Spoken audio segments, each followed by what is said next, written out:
Hello hello and welcome back. दोस्तों, ये हमारा आज रेशियो एनालिसिस का पार्ट सेकंड है। रेशियो एनालिसिस की मैं टोटल 4 पार्ट आपके लिए अपलोड करूंगा। उन चारों पार्टों में एक एक करके मैं सभी रेशियो के बारे में बताऊंगा। जैसे पहला वाला था हमारा लिक्विडिटी रेशियो। उस लिक्विडिटी रेशियो मैंने आपको बताया था करेंट रेशियो और लिक्विड रेशियो के बारे में। ठीक है, आज हमारी नेक्स्ट टॉपिक है सॉल्वेंसी रेशियो।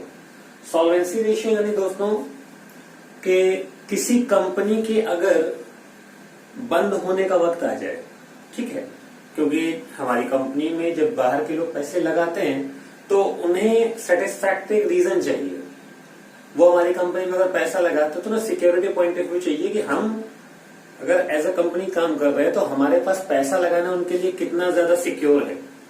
तो इसके लिए वो हमारे स्टेटमेंट एनालिसिस में से 2 या 4 बातों को जरूर देखना चाहते हैं। वो ये 2 या 4 बातें जो होती हैं वही हमारे 2 या 4 रेशियोज होते हैं जिनका परफॉर्मेंस या जिन रेशियोज का लेवल डिसाइड करता है कि उनकी सिक्योरिटी, उनका बिलीव हम पर कितना होगा। क्योंकि अगर इन रेशियोज की परफॉर्मेंस उनके अकॉर्डिंग सेटिस्फैक्टरी नहीं है तो वो हमारे पास पैसा इन्वेस्ट नहीं करेंगे, ठीक है। और अगर इनकी परफॉर्मेंस सेटिस्फैक्टरी है तो वो हमारे पास इन्वेस्ट करेंगे। क्योंकि किसी भी चीज को अच्छा या बुरा, इवन हमें भी अगर कहीं पैसा इन्वेस्ट करना होगा तो हम भी उस कंपनी की कुछ चीजों पर जरूर फोकस करेंगे। जैसे मुझे अगर किसी कंपनी में अपना पैसा लगाना है तो सबसे पहले जैसे हम इक्विटी शेयर में अगर पैसा इन्वेस्ट करते हैं तो सबसे बड़ा हमारा डर होता है कि भाई अगर कंपनी डूब गई तो हमारा पैसा मिलेगा कैसे। तो हम ये जरूर देखेंगे कि कंपनी की एसेट्स कितनी है, उसकी लायबिलिटी कितनी है। क्योंकि अगर सपोज किसी कंपनी की टोटल एसेट्स है 10 लाख रुपए और उसकी इक्विटी कैपिटल है 2 लाख रुपए ना, तो चांसेस ज्यादा है अपनी कैपिटल के पैसे मिलने के। क्योंकि भाई जब कंपनी खत्म होगी, बंदा अपनी सारी की सारी संपत्तियां यानी सारी की सारी एसेट्स बेचेगा, उसे 10 लाख रुपए रिकवर होंगे, उस 10 में से सबको बांटता भी जाएगा तो यार 2 ही लाख रुपए तो इक्विटी कैपिटल दे देगा। ठीक है, एक सिक्योरिटी पॉइंट ऑफ व्यू कि अगर बंद होने का वक्त आया तो सारी एसेट्स बेच करके हमें कितना पैसा मिल पाएगा। ठीक है, कंपनी ने जो पैसा लिया है उसमें उसकी कैपिटल कितनी है और मार्केट से लिया हुआ लोन कितना है, इन सभी चीजों के बीच में एक रिलेशन। क्योंकि मैंने बताया था कि रेशियो जो है 2 फैक्टर्स के बीच में रिलेशन फाइंड आउट करना है। ठीक है, तो चलिए आज का हमारा टॉपिक है सॉल्वेंसी रेशियो। इस सॉल्वेंसी रेशियो में फ्रेंड्स हम 5 तरह के रेशियोज के बारे में डिस्कशन करेंगे। और ये 5 के 5 तरह के रेशियोज ऐसे हैं कि जो कि बहुत ही आसान है। क्योंकि एग्जाम में अगर आएंगे तो क्वेश्चन होगा, उसमें बैलेंस शीट होगी और बैलेंस शीट के नीचे इस रेशियो के नाम लिखे होंगे कि आप ये रेशियो फाइंड आउट करिए। सपोज दैट फॉर एग्जांपल अगर क्वेश्चन कहता है कि फाइंड आउट द डेब्ट टू इक्विटी रेशियो, तो हमें डेब्ट टू इक्विटी रेशियो का फॉर्मूला याद करने की जरूरत नहीं है। बस ये जो 2 लगा हुआ है ना, ठीक है, ये इनके नाम है। ठीक है, हमें इस 2 को डिवाइड में चेंज कर देना है। ठीक है, अपने दिमाग के लिए याद करने के लिए कि अगर हमें इसका फॉर्मूला बनाना पड़े तो हमें क्या करना है, डेब्ट टू इक्विटी रेशियो के लिए उसके 2 को हटा करके स्लैश कर देना है। यानी जो नाम पहले लिखा हुआ है उसे हम ऊपर की वैल्यू में रखेंगे और जो नाम बाद में लिखा हुआ है उसे नीचे की वैल्यू में रखेंगे। ठीक है, तो फ्रेंड्स डेब्ट टू इक्विटी का फॉर्मूला क्या होगा, डेब्ट अपॉन इक्विटी। ठीक है, इसका फॉर्मूला हो जाएगा डेब्ट अपॉन इक्विटी। ठीक है, और डेब्ट टू कैपिटल एम्प्लॉयड, तो बिल्कुल आप देख सकते हैं डेब्ट अपॉन कैपिटल एम्प्लॉयड। नेक्स्ट है टोटल एसेट्स टू डेब्ट ratio, so total assets upon डेब्ट। नेक्स्ट है प्रोप्राइटरी रेशियो और equity to total assets ratio, so equity upon total assets. And ये इंटरेस्ट कवरेज रेशियो, इसकी चर्चा में इन चारों को समझाने के बाद करूंगा क्योंकि इसके लिए मुझे थोड़ा सा आपको एडिशनल चीजें बतानी पड़ेंगी। ठीक है, तो दोस्तों जैसे ही आप इसको देख रहे होंगे कि सॉल्वेंसी रेशियो में कुछ नई टर्म्स आपको दिखाई दे रही होगी। अब वो नई टर्म्स की अगर मैं बात करूं तो वो क्या क्या है, पहला है डेब्ट, दूसरा है इक्विटी और तीसरा है कैपिटल एम्प्लॉयड। क्योंकि टोटल एसेट्स के बारे में तो आप सभी जानते हैं। ठीक है, तो मैं इसको कोई बहुत बड़ी टर्म नहीं मानता। ठीक है, बैलेंस शीट का जो आपका ग्रैंड टोटल होता है ना, बॉटम वाला, वही आपका टोटल एसेट्स होता है, चाहे वो लायबिलिटीज की तरफ लिखा हो चाहे एसेट्स की तरफ लिखा हो। ठीक है, तो सॉल्वेंसी रेशियो को जानने के लिए आपको डेब्ट के बारे में पता होना चाहिए, इक्विटी के बारे में पता होना चाहिए और कैपिटल एम्प्लॉयड के बारे में पता होना चाहिए। ठीक है, तो चलिए पहले मैं इन तीनों की चर्चा कर लेते हैं, क्वेश्चन हम सॉल्व करते ही रहेंगे।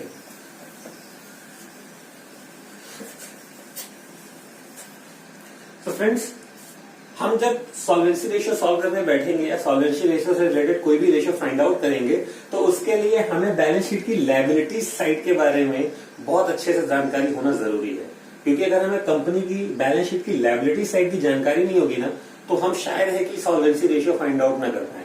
ठीक है, तो चलिए लायबिलिटी साइड की जानकारी के लिए देखिए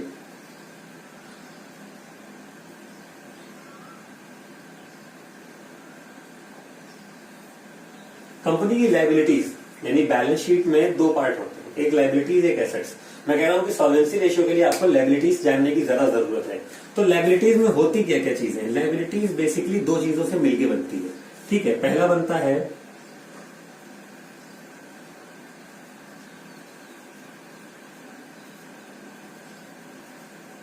शेयर होल्डर्स फंड्स, जिसे हम इक्विटी भी कहते हैं। ठीक है, पहली चीज शेयर होल्डर फंड और दूसरा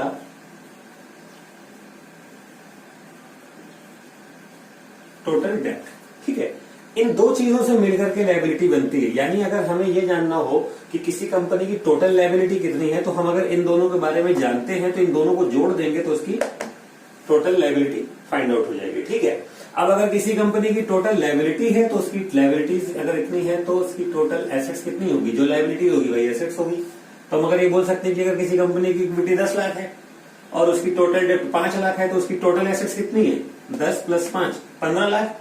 या तो ये भी कह सकते हैं कि किसी कंपनी की इक्विटी 10 लाख है, टोटल डेट 5 लाख है, 10 प्लस 5 15, तो उसकी लायबिलिटीज कितनी है? वो भी 15 है, क्योंकि जो लायबिलिटी होगी वही एसेट्स होगी।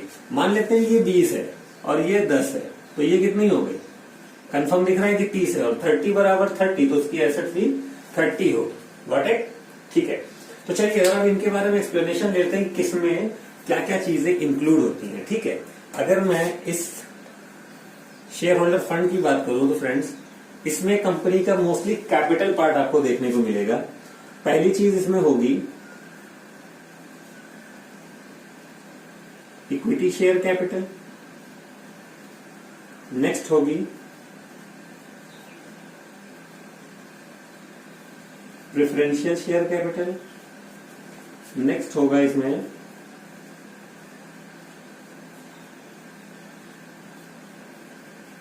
रिजर्व एंड सरप्लस, और एक और इसमें लिख लीजिए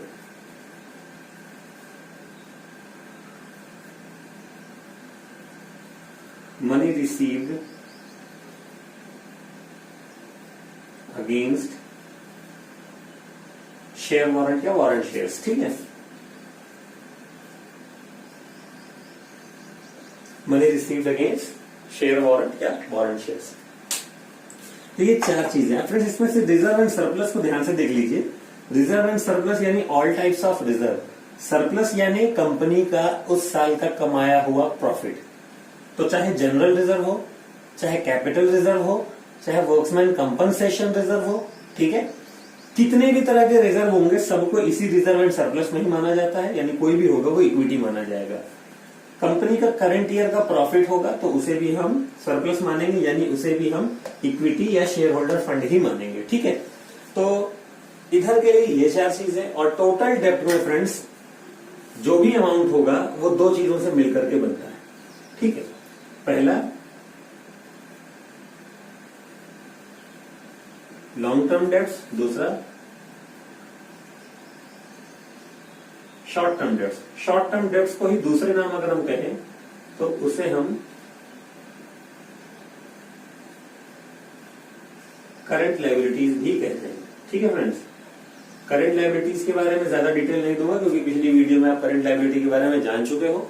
ठीक है, फिर भी लॉन्ग टर्म डेट्स के बारे में दो बातें आपको बता दूं कि इसका मेन पॉइंट जो है वो है डिबेंचर और दूसरा long term provisions and loans. ठीक है, long term provision and loan यानी डिबेंचर होगा क्योंकि ऐसा अमाउंट जो कंपनी ने लोगों से उधार लिया है अगर वो 1 साल से कम के टाइम के लिए है तो वो करंट लायबिलिटी, और अगर 1 साल से ज्यादा के टाइम के लिए है तो वो लॉन्ग टर्म डेट्स। ठीक है, अब देखने वाली चीज ये है कि मैंने आपको इसमें बताया था 3 वर्ड आपके लिए इंपॉर्टेंट है। पहला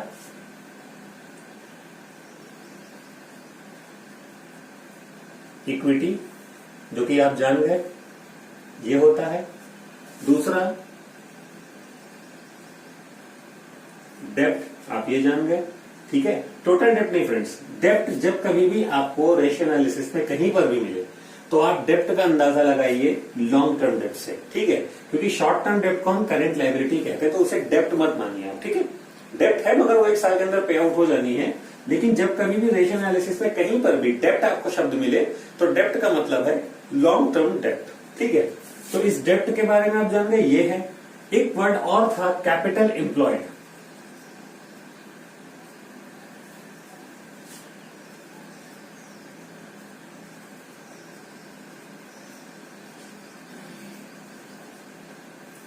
कैपिटल एम्प्लॉयड मतलब ऐसा पैसा फ्रेंड्स जो बिजनेस में हर वक्त लगा हुआ है बिजनेस को रन कराने के लिए। तो जरा आप एक लायबिलिटी की तरफ नजर मारिए।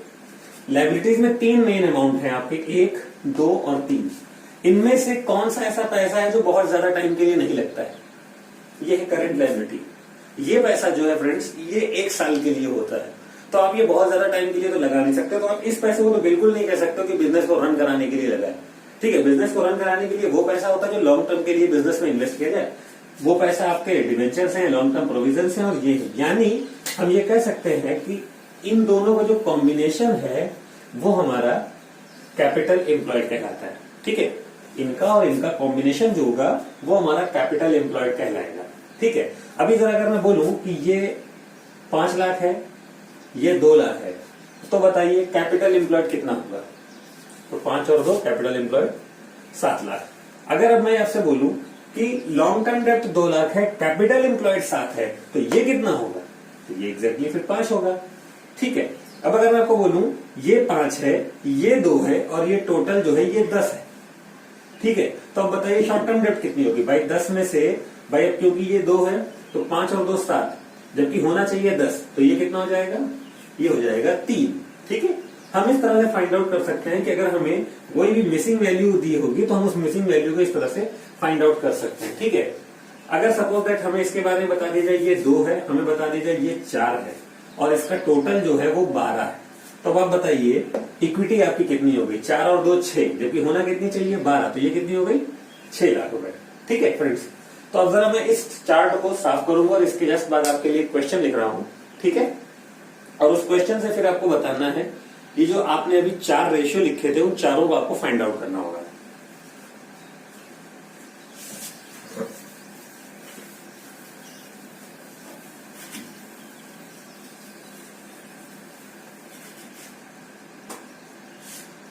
तो इसमें मैं क्वेश्चन ना लिख करके उसी तरह चार्ट बना दे रहा हूं।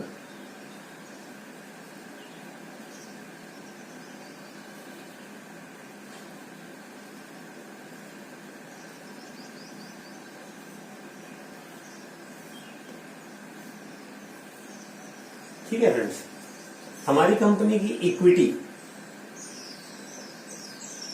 फिर टोटल डेप्ट्स,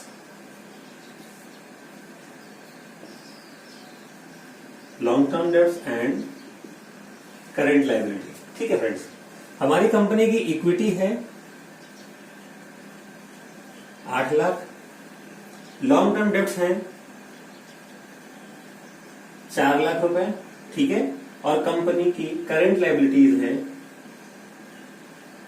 2 लाख रुपए। यानी अगर क्वेश्चन इंफॉर्मेशन देगा, if a company have the equity of rupees 8 lakh and the long term debts of rupees 4 lakh and the current liabilities, sorry, that long term debts have the rupees, sorry, okay, let me correct one thing. It can be there as well, but let it be. Let's make it a bit spicy. Total डेप्ट उसकी 4 लाख है, जिसमें से current liability 2 lakh है। अब ये chart के form में ना तो आपको बड़ा आसान लग रहा होगा लॉन्ग टर्म डेप्ट फाइंड आउट करना कि भाई टोटल 4 लाख थी जिनमें से 2 लाख करंट लायबिलिटी है, तो लॉन्ग टर्म डेप्ट कितनी हो गई? हमें ये दिख रहा है कि ये कितनी हो गई? 4 लाख। ओके फ्रेंड्स, तो अब जरा पहले फॉर्मूले की बात करते हैं। अगर कंपनी ने हमें बोला कि आप इनका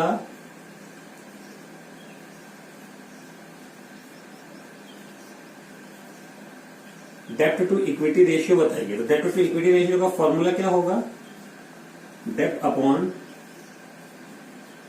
इक्विटी। मैंने बताया कि जो नाम पहले वो ऊपर, जो नाम बाद में वो नीचे। तो डेब्ट अपॉन इक्विटी, तो कंपनी की डेब्ट कितनी है? डेब्ट मतलब लॉन्ग टर्म डेब्ट, वो है 2 लाख।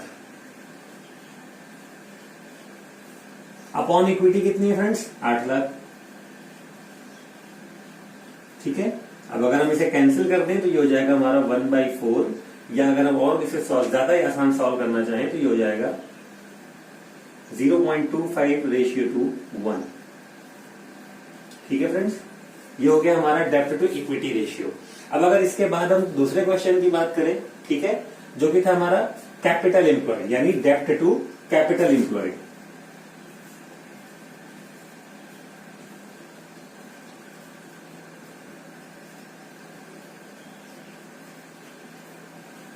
तो फॉर्मूला फ्रेंड्स हमारा होगा डेब्ट अपॉन कैपिटल एम्प्लॉयड।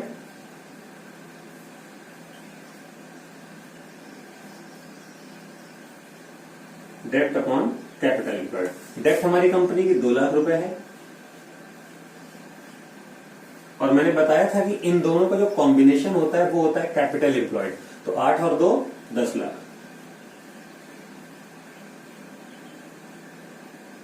ठीक है फ्रेंड्स, तो ये हो जाएगा 1/5, जिसे हम कह सकते हैं 0.2:1। ठीक है फ्रेंड्स, आपने 2 रेशियो बहुत ही इजीली फाइंड आउट कर लिए। चलिए अब इसके बाद अब मैं इन दोनों को साफ कर रहा हूं, इनकी जगह पर मैं फिर से लिखूंगा। अगर आपको नोट डाउन करना तो आप इनको स्क्रीनशॉट ले लीजिए।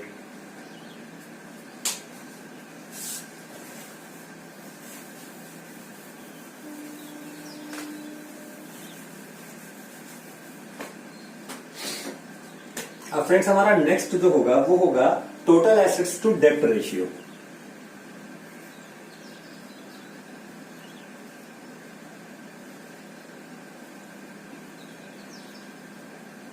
टोटल एसेट्स टू डेब्ट रेशियो। फॉर्मूला आप खुद ही देख रहे हैं कि इसका जो नाम है वही इनका फॉर्मूला है, टोटल एसेट्स अपॉन डेब्ट, यानी लॉन्ग टर्म डेब्ट। चलिए, तो नीचे की वैल्यू हमें पता है कि 2 लाख होगी, वो लॉन्ग टर्म डेब्ट होगी।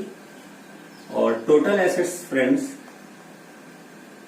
मैंने बोला था कि जितनी लायबिलिटी होती है उतनी ही एसेट्स होती है।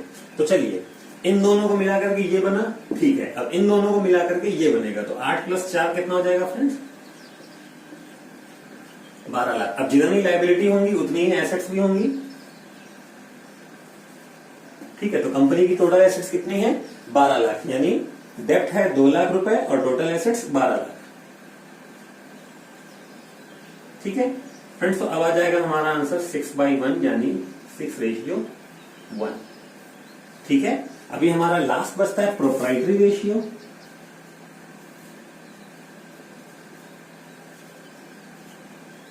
प्रोप्राइटरी मैंने शॉर्ट में लिख दिया है। प्रोप्राइटरी रेशियो का दूसरा नाम होता है equity to total assets ratio.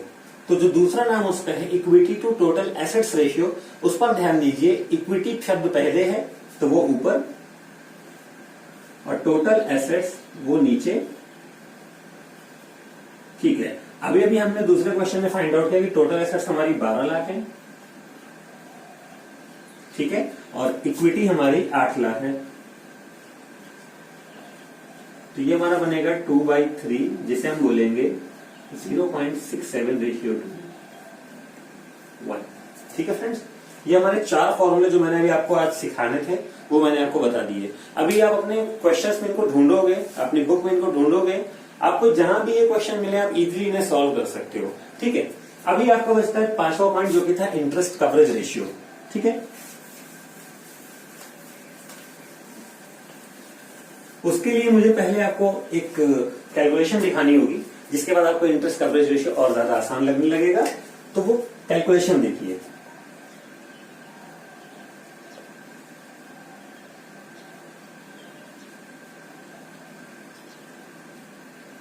Available profit, जो कंपनी का अवेलेबल प्रॉफिट होता है, हम उस प्रॉफिट को दूसरा नाम भी दे देते हैं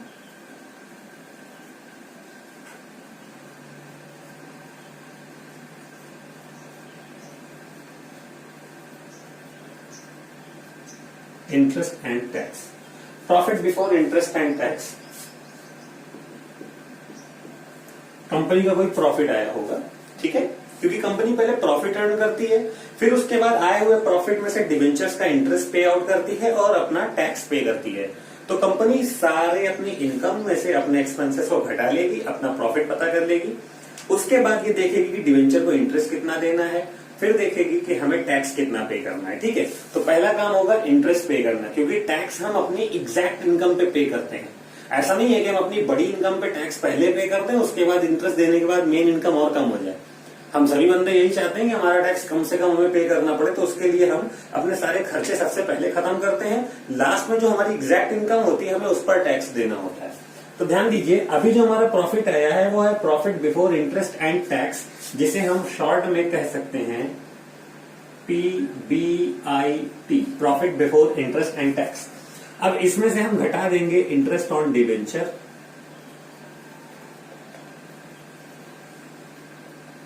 इंटरेस्ट ऑन डिवेंचर अगर हम इसमें से माइनस कर देंगे फ्रेंड्स, तो जो बचेगा अमाउंट, अब आप देख रहे हो ये था PBIT, profit before interest and tax.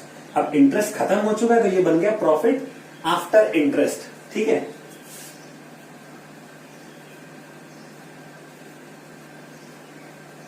Profit after interest, जिसी को हम दूसरा नाम भी ये भी बोल सकते हैं कि प्रॉफिट बिफोर टैक्स, ठीक है। अब इस प्रॉफिट बिफोर टैक्स की जो वैल्यू होगी, इसमें से हमें लेस टैक्स, अब हमें इसमें से टैक्स घटाना होगा, ठीक है फ्रेंड्स। तो सपोज दैट ये जो भी वैल्यू होगी ये होगी 100%।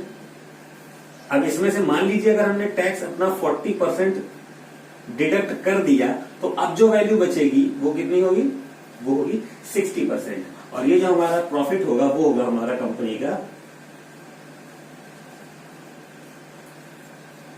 मेन प्रॉफिट, जिसे हम बैलेंस शीट में ट्रांसफर कर सकते हैं, स्टेटमेंट ऑफ पीएल में ट्रांसफर करने के लिए ये हमारा प्रॉफिट होगा, ठीक है फ्रेंड्स। तो अब ये देखिए कि interest coverage ratio,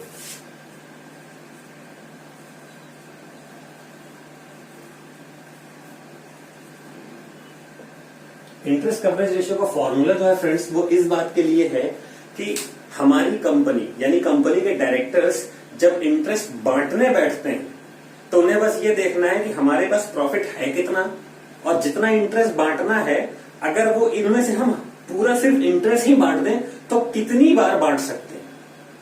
available profit में हम अपना इंटरेस्ट ऑन डिवेंचर कितनी बार दे सकते हैं, इस चीज को कहते हैं इंटरेस्ट कवरेज रेशियो। यानी हमारा कंपनी का अवेलेबल प्रॉफिट था 10 लाख और उन्हें इंटरेस्ट पे करना था इंटरेस्ट ऑन डिवेंचर पे 2 लाख रुपए, उसके बाद उनका प्रॉफिट बचा 8 लाख रुपए, जिस पर उन्होंने 40% टैक्स लेस कर दिया 3,20,000 रुपए, तो इनके पास अब बचे 4,80,000 रुपए, ठीक है। मैंने आपको बताया कि interest coverage ratio means available profit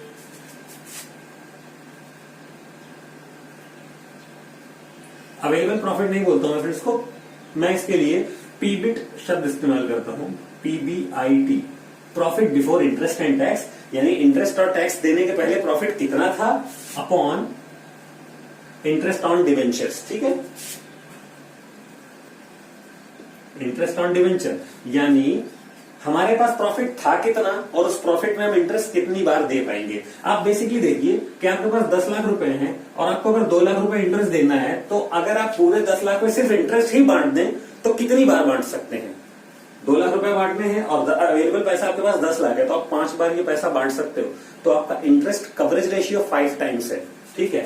solve करके देख लीजिए, profit before interest and tax 10 lakh रुपए और आपको इंटरेस्ट देना कितना है 2 लाख रुपए, ये हो जाएगा 5:1 या 5 टाइम्स। ये रहा आपका interest coverage ratio. Okay friends, तो आज की वीडियो में इतना ही, क्योंकि सॉल्वेंसी रेशियो में 5 रेशियो मुझे सिखाने थे, मैं आपको 5 बता चुका हूं। अब आपके सामने आपके क्वेश्चन आएंगे, ठीक है, और उन क्वेश्चनों को आपको सॉल्व करना है। और सबसे पहले, जो कि मैंने इस वीडियो में अभी तक किया नहीं है, पिछली वीडियो के टॉप 3। ओके, तो टॉप 3 है आपके सामने ये। ओके फ्रेंड्स, अब इन टॉप 3 के बाद अब आपको मैं आपके सामने क्वेश्चन रखूंगा। इन क्वेश्चन के जवाब आपको देने हैं, इनके जवाब दीजिए। नेक्स्ट वीडियो में टॉप 3 में आएंगे, ठीक है। तो आपके सामने क्वेश्चन रहिए, देख लीजिए, नोट करिए। Okay, so till then good luck.